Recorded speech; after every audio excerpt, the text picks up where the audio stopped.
Sekarang kita belajar tentang gerak lurus bagian yang pertama. Di sini yang kita lihat yaitu posisi benda, di mana posisi ini adalah kedudukan benda dihitung dari suatu acuan tertentu. Kemudian nanti dikatakan perpindahan, ini adalah perubahan posisi suatu benda. Sedangkan besar perpindahan itu adalah panjang garis yang menghubungkan posisi awal ke posisi akhir. Ini adalah vektor, jadi arahnya sangat perlu. Kemudian dikatakan jarak, ini adalah panjang semua lintasan yang dilalui suatu benda. Ini skalar. Ini arahnya tidak perlu. Kita lihat contoh supaya lebih mudah dipahami.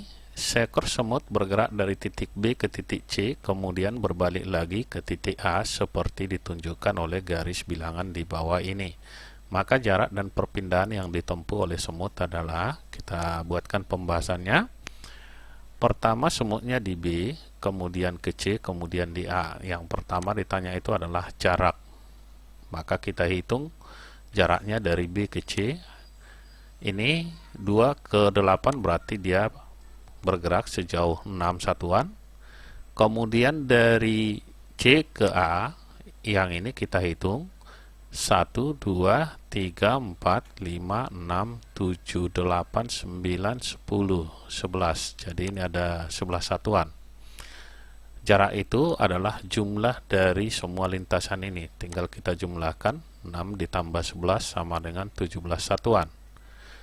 Yang ditanya lagi adalah perpindahan. Kalau perpindahan kita lihat posisi awal dan posisi akhir. Ini posisi awal, ini posisi akhir. Kita buatkan posisi akhir, yang ini posisi awal.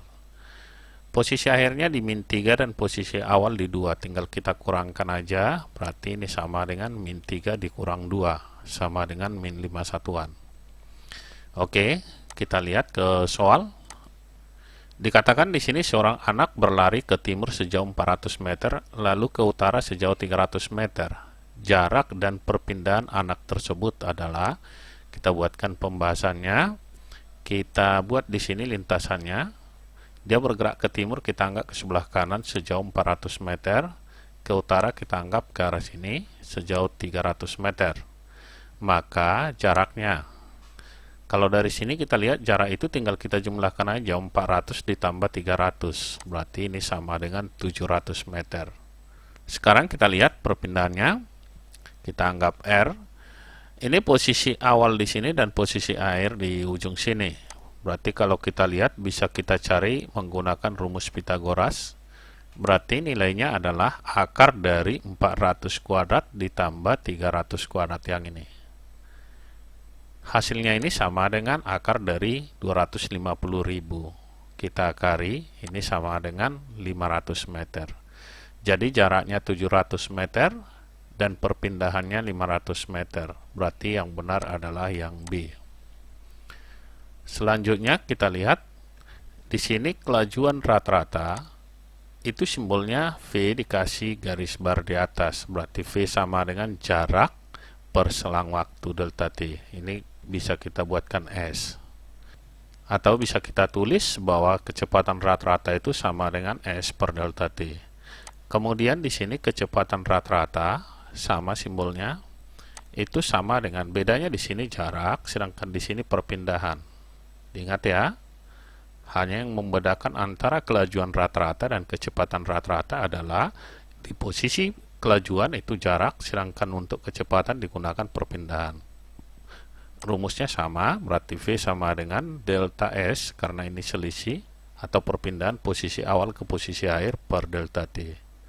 Oke, supaya lebih gampang bisa kita lihat ke soal. Di sini dikatakan sebuah benda bergerak dari posisi min 4 meter ke posisi positif 13 meter, lalu kembali ke posisi 0 meter.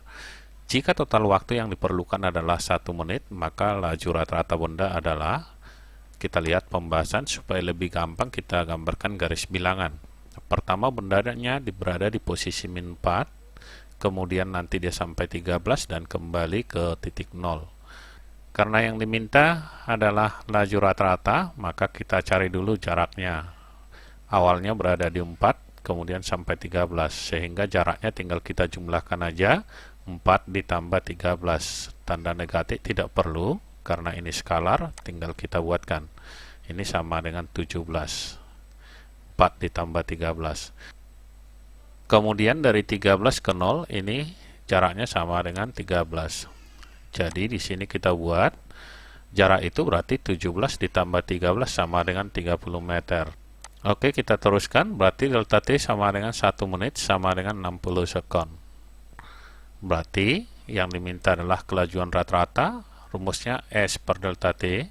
Tadi jaraknya sama dengan 30, delta T-nya 60, kita bagikan sama dengan 0,5 meter per sekon. Jawabnya adalah yang A. Selanjutnya kita lihat soal nomor 3. Dalam soal dikatakan, sebuah benda dalam lintasan lurus dinyatakan dalam persamaan S sama dengan 2T pangkat 3 ditambah 3T meter. Maka kecepatan rata-rata benda dari T sama dengan 1 sampai dengan T sama dengan 2 sekon adalah, kita lihat pembahasannya. Karena yang diminta adalah kecepatan rata-rata, berarti dari sini bisa kita cari dulu perpindahan. Oke. S sama dengan 2T pangkat 3 ditambah 3T. Sengaja kita buat kurung di sini supaya kelihatan dia terpisah. Kemudian T1 sama dengan 1 dan T2 sama dengan 2. Kita cari dulu S1. Tinggal kita masukkan 1 ini ke T ini. Kita masukkan masing-masing berarti 2 kali, karena T-nya di sini 1, pangkat 3 ditambah 3 kali 1. 1 pangkat 3, 1 kali 2, 2. Ditambah 3 kali 1, 3. 2 tambah 3 hasilnya sama dengan 5 meter. Untuk S yang kedua, kita masukkan 2 ini ke T ini, berarti 2 kali 2 pangkat 3. Ditambah 3 kali 2. 2 pangkat 3, 8. Dikali 2 sama dengan 16. 3 kali 2, 6, hasilnya 22. Jaraknya sudah kita peroleh, jarak kedua dan jarak pertama, sehingga bisa kita cari perpindahannya delta S per delta T. Hasilnya adalah S2 dikurang S1 per T2 dikurang T1. Yang kedua tadi 22 dikurang 5, tinggal kita kurangi, ya, jarak kedua dikurang jarak pertama, atau posisi kedua dikurang posisi pertama ini. Dibagi dengan selisih waktunya sama dengan hasilnya adalah 22 dikurang 5, 17, 2 dikurang 1, 1. Hasilnya sama dengan 17 meter per sekon. Jawabnya adalah yang C. Sekian dan terima kasih. Sampai bertemu kembali di video pembelajaran kita yang lainnya.